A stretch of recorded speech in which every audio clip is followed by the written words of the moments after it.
Update India TV, हर खबर सच्चाई की ओर। गजापूर विशाळगड येथील मस्जिद व दरगाह या धार्मिक तोडफोड करून दंगल घडविणाऱ्यावर कार्यवाही करण्याबाबतचे मुख्यमंत्री यांना राळेगाव तहसीलदार यांच्या मार्फत निवेदन।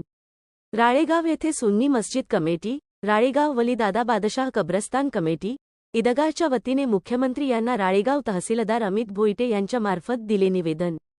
गजापूर विशाळगड जिल्हा कोल्हापूर येथील मुस्लिम वस्तीवर जाणीवपूर्वक हल्ला करून तेथील मस्जिद व दरगाह या धार्मिक स्थळाची तोडफोड करून 30-40 घरांची नासधूस लुटपाट, त्यांचे दुचाकी, चारचाकी वाहनांची तोडफोड करून लहान मुले, महिला यांना मारहाण करून जखमी केले। त्यामुळे महाराष्ट्रातील धार्मिक वातावरण बिघडविण्याच्या दृष्ट हेतूनेही घडविण्यात आल्याचे निदर्शनास येत आहे। यात काही संघटनांचा हस्तक्षेप असल्याचे सुद्धा निर्देशनास येत आहे।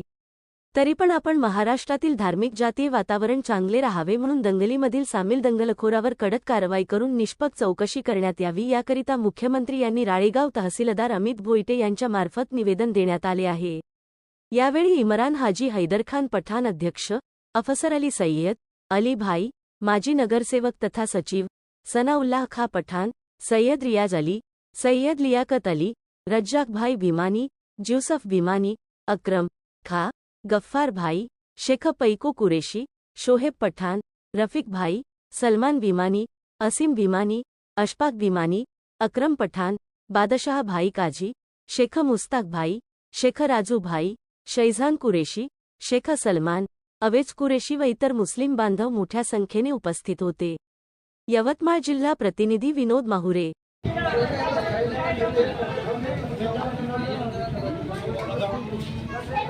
प्रशासनाने कोल्हापूरचे जे महाराष्ट्रामध्ये कोल्हापूरपाशी विशाळगड म्हणून आहे त्याचं अतिक्रमण हटवण्याचं काम करायला लावलं। यामध्ये विशाळगडावर अतिक्रमण न काढता म्हणजे अतिक्रमणाच्या निमित्तानं विशाळगडापासून जवळपास 3 ते 4 किलोमीटर अंतरावर गजापूर म्हणून गाव आहे, त्या गावातली जे मस्जिद उद्ध्वस्त करण्यात आली, तिथं तोडफोड करण्यात आली, महाराष्ट्राला कलंक लावण्याचं काम करण्यात आलं आहे। आज जे मराठा आरक्षणावर जो विषय सुरू आहे, मुस्लिम आणि मराठा हे जे मिळून आहे, जे मुस्लिमांनी पाठिंबा दिलेला आहे मराठा समाजाला, ते एकोपा तोडण्यासाठी हे कृत्य करण्यात आलेलं आहे।